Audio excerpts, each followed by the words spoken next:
আসসালামু আলাইকুম। আম ওরাকলে ওয়ালেট ক্রিয়েটের জন্য আমাদের অনেক সময় হচ্ছে আ ওয়েবসাইটের রুট সার্টিফিকেট এবং ইন্টারমিডিয়েট সার্টিফিকেটের দরকার হয়। তো আমরা এটা কিভাবে এক্সপোর্ট করতে পারি আমরা এখান থেকে সেটা দেখব।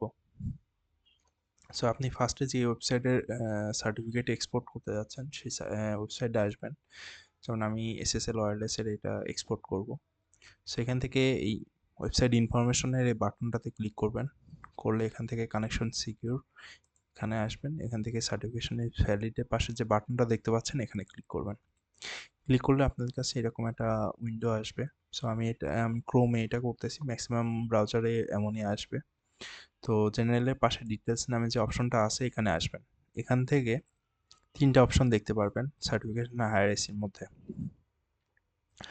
তো ফার্স্টে যেটা আছে একদম ডিই কার্ড, এসএসএল ডিই কার্ডের সার্টিফিকেট ইউজ করতেছে। সো এখানে ডিই কার্ডের গ্লোবাল রুট যে G2 একদম অন্যান্য ওয়েবসাইটের ক্ষেত্রে এই নামটা ডিফারেন্টও হতে পারে।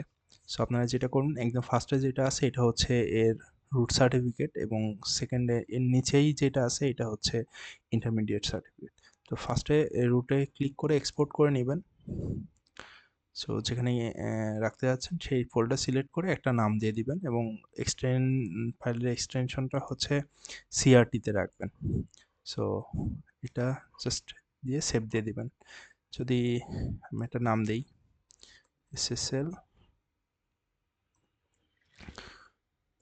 রুট, জাস্ট সেভ দিবেন, সেভ হয়ে যাবে। এরপরে সেকেন্ডটা সিলেক্ট করবেন, এটা হচ্ছে ইন্টারমিডিয়েট এক্সপোর্ট।